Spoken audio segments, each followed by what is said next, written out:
Welcome back to How to Cope with Cancer, Part 7 with Infinite Motive. Today's topic is about food.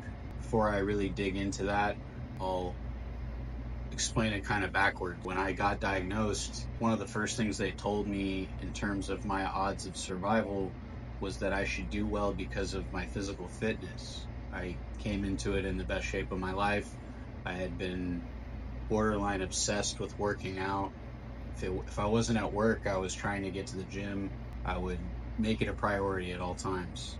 And the same way I couldn't measure what a positive impact that would make in terms of my recovery from chemotherapy, I don't think you can measure it, but I think that there's a lot to benefit from in terms of choosing the food that you're going to eat wisely. Most medical centers and hospitals you're gonna have access to any food that you want, and anybody around you is going to be willing to give it to you because all they want to do is somehow see you a little bit happier, put a smile on your face, maybe something sweet, something savory, something that they know you like. And I'm here to tell you that that's not worth it. The more you can avoid those foods and focus on getting, I would say, from my personal experience, as much protein as you can, and staying away from processed foods, processed sugars, that type of thing, the more you will benefit in the long run.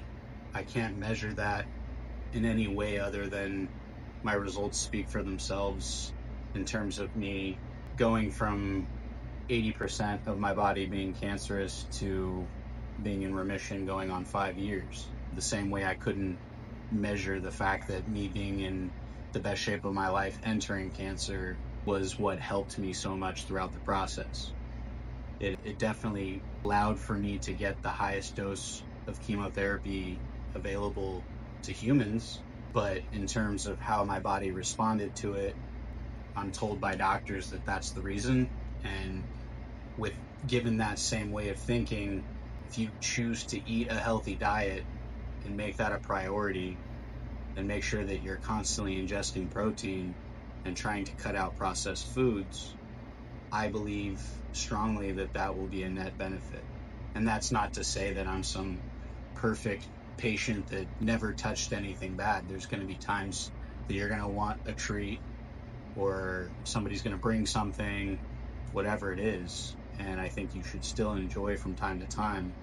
But the priority that you're making is knowing that you have constant access to all of this food that's not healthy, and the fact that hospitals are allowed to carry this kind of food for patients is actually crazy in its own way. But you will have access to all of this food, and you need to be able to avoid it more often than not. Making important decisions like that when you're already feeling the worst you've ever felt, and food is something that could comfort you. I know it comforts me.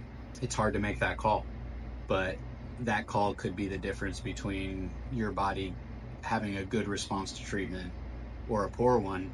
And I can say that it's worth making that hard decision in that moment. Delayed gratification will be surviving cancer, beating cancer, and enjoying some meals when you're on the other side, not in a hospital. Anyways, that's part 7 of How to Cope with Cancer. Go ahead and share, follow, subscribe, comment, share your story with us. Follow us on infinite.motive on Instagram, Infinite Motive Official on YouTube, and help us spread cancer awareness, build this cancer culture, and I'll see you guys next time. Thanks a lot.